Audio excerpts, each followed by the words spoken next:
ปากีสถานทำคำที่ภาคอัตญาใหม่พระธรรมลูกาบทที่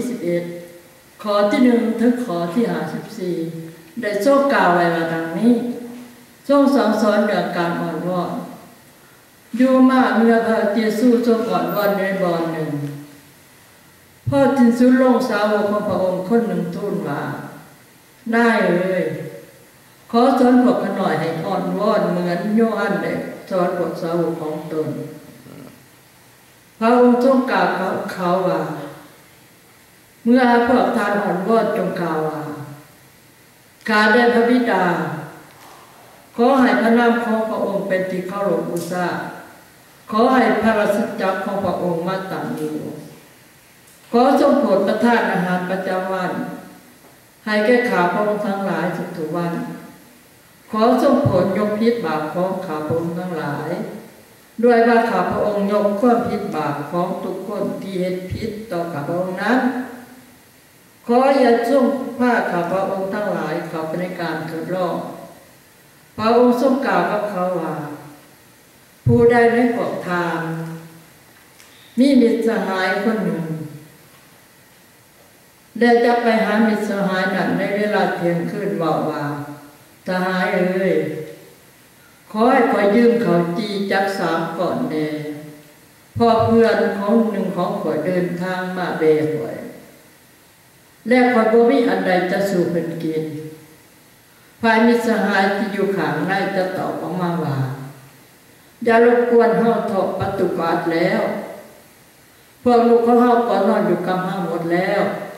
เฮาลุกขึ้นเอาให้เจ้าบ่ได้เฮาบอกทานทั้งหลายว่าถึงแม้ว่าผู้นั้นจะบ่ลุกขึ้นเอาให้สหายนั้นพอการเป็นสหายกันก็ตามแต่พอเห็นแก่การดื้อคอของสหายนั้นเพิ่นก็ยักลุกขึ้นเอาให้ตามความต้องการฝ่ายเฮาบอกพวกทานว่าจงมันขอแล้วจะทรงประทานให้จงมันซอกแล้วจะพบจงมันเคาะแล้วจะทรงขายให้เพราะว่าทุกคนที่มันขอก็ได้รับทุกคนที่มันซอกหาก็ได้พบและทุกคนที่มันขอก็ทรงขายให้ผู้ใดในพวกทานที่เป็นพอถ้าลูกขอป่าจะบ่เอางูต่างป่าให้แกลูกตีถ้าขอใครจะบ่เอาแม่งอดให้ตีเหตุฉะนั้นถ้าทานทั้งหลายผู้เป็นคนชั่วย่ำรู้จักเอาของดีให้แกลูกของตนหลายคนนั้นอีกจักเท่าใดพระบิดาผู้ทรงสถิตในสวรรค์จะทรงประทานพระวิญญาณบริสุทธิ์แก่ผู้ที่ขอจากพระองค์พระเยซูและเบเอนเจมุนีพระองค์กำลังทรงขับไล่ผีใบตัวหนึ่งออกเสียและอยู่มากเมื่อผีนั่นออกแล้วคนใบก็ปากได้แดดพระชนก็ประหลาดใจแต่บางคนในหมู่นั้นได้ว่าผู้นี้ขับไล่ผีออกได้โดยใส่อำนาจเบเอนเจบุนคือนายผีนั้นส่วนคนอื่นได้ทดลองขอนำพระองค์ให้เห็นหมายสำคัญจากภาคสวรรค์แต่พระองค์ทรงทราบความคิดของเขาจึงทรงกล่าวว่าอาณาจักรใดๆที่แตกแยกกันเนี่ยก็คงจิบหายในเรื่องทุรังก็ลุ่มทับกันลงในสาวชาติตามแตกแยกกันเองอาณาจักรของมันจะต่ำมันอยู่ได้อย่างไรพอทานทั้งหลายบอกว่าเฮาขับไล่ผีออกโดยเบเอนเจบูนถ้าเฮาขับไล่ผีออกโดยเบนเจบูนนั้นพวกลูกหลานของทานทั้งหลายเคยขับไล่มันออกด้วยอำนาจของผู้ใดด้วยเหตุนี้แหละเขาจะเป็นผู้ตัดสินพวกทาน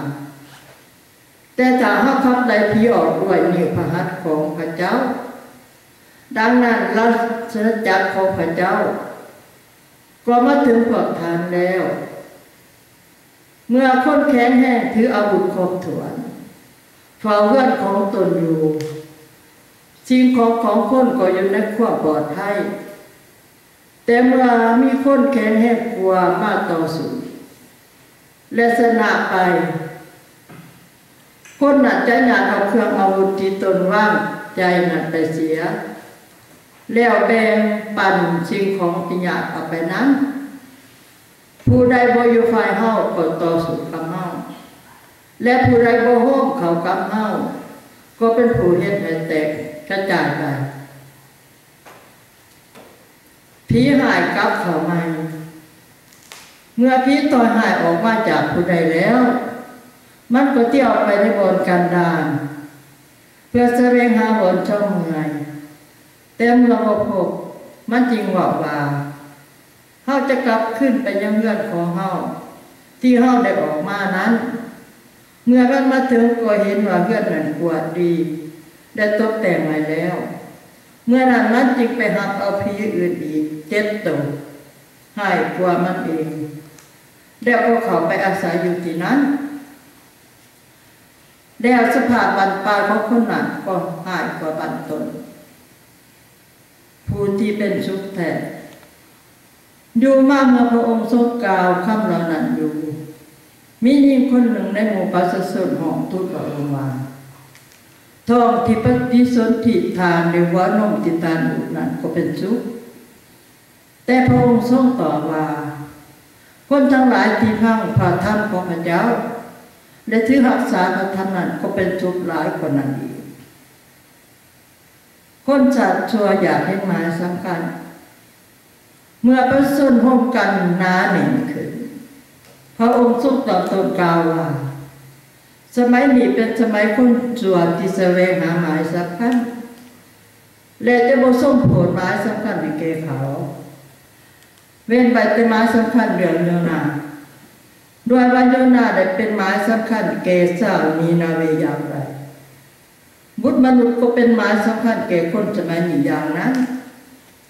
นางกษัตริย์ฝ่ายจิตใจจะลุกขึ้นในวันที่รักษาพร้อมกับคนสมัยนี้ทรงกล่าวโทษใส่เขา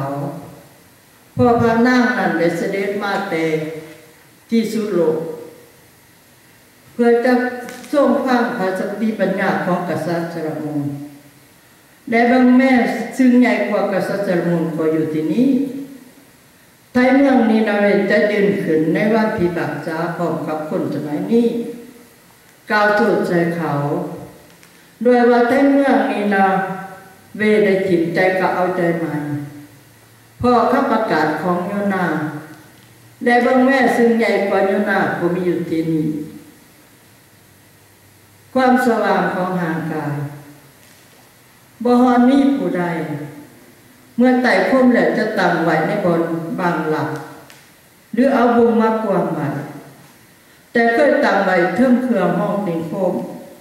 เพื่อคนทั้งหลายที่เขามาจะเห็นแสงสว่างไว้ตาของฐานเป็นดวงสว่างของห่างกายเมื่อตาของฐานปกติห่างกายทุกส่วนก็สว่างไปเหมือนกันแต่เมื่อตานั้นบ่ปกติห่างกายของฐานก็มืดไปเหมือนกันเหตุฉะนั้นจงระวังให้ดีอย่าว่าความสว่างที่มีอยู่ในฐานนั้นมืดไป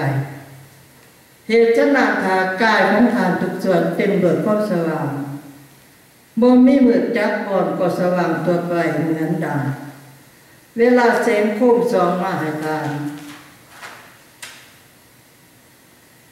โสภณาพวกพระดิษายและธรรมดิษฐ์เมื่อพระองค์ยังทรงกล่าวอยู่มีพระดิษายผู้หนึ่งได้ทูลเชิญพระองค์ไปแสวงหาที่เรือนของตนพระองค์ที่เสด็จเข้าไปได้ทรงนั่งโต๊ะฝ่ายพระดิษายผู้นั้นเมื่อเห็นว่าพระองค์บริละตามพิธีก่อนเสวยก็ประหลาดใจโอ้พระผู้เป็นเจ้าจึงทรงกล่าวกับทานมาเจ้าพวกพระดิษายเอ้ยเจ้าเคยล้างถ้วยซ้ำให้สะอาดแต่ข้างนอกแต่ข้างในของเจ้าเต็มไปด้วยการลบสิ่งเอาและความชั่วหายโอ้คนโง่เอ้ยผู้ที่ได้สร้างข้างนอกก็ได้สร้างข้างในเหมือนกันบ่แม่นหรือแต่จงให้เจ้าบริจาคให้ตามที่มีอยู่ในข้างในดังนี้สิ่งสารพัดก็สะอาดแก่พวกเจ้าแต่วิบัติแก่เจ้า พวกพาริสัยเอ้ยเพราะว่าพวกเจ้าแบ่งพักเสริมพักแพ้วได้พักอื่นๆทุกอย่างเป็น10 ส่วนเอาส่วน1 ส่วนเป็นของถวายแต่ได้ดิเว้นความยุติธรรมและความหักพระเจ้าแม้จริงเรานี่แหละที่พวกเจ้าควรได้ปฏิบัติอยู่โดยบ่ต้องละเว้นจริงอื่นนั้นวิบัติแก่เจ้าพวกพาริสัยเอ้ยด้วยพวกเจ้าชอบบ่นั่งอันนี้เกียรติในโฮมธรรมเทศนาได้สอนให้คนกำหนัดในที่ประชุมชนวิบัติแก่พวกเจ้าด้วยว่าพวกเจ้าเป็นเหมือนบ่อนพังศพที่บ่ปรากฏเห็นและคนทั้งหลายก็เที่ยวเหยียบบ่อนนั้นโดยบ่รู้ว่ามีหยังถ้ามันมีคนทูลพระองค์ว่าอาจารย์เอ้ยที่ท่านกล่าวอย่างนั้นท่านก็ประมาทพวกเฮาเหมือนกันพระองค์ทรงตอบว่าวิบัติจะมีแก่เจ้าเหมือนกันพวกท่านบัณฑิตเอ้ยเพราะว่าพวกเจ้าเอาของหนักที่แบกยากมาวางใส่บาตรจนพวกเจ้าเองแม้แต่นิ้วมือเดียวก็บ่จับวิบัติแก่พวกเจ้า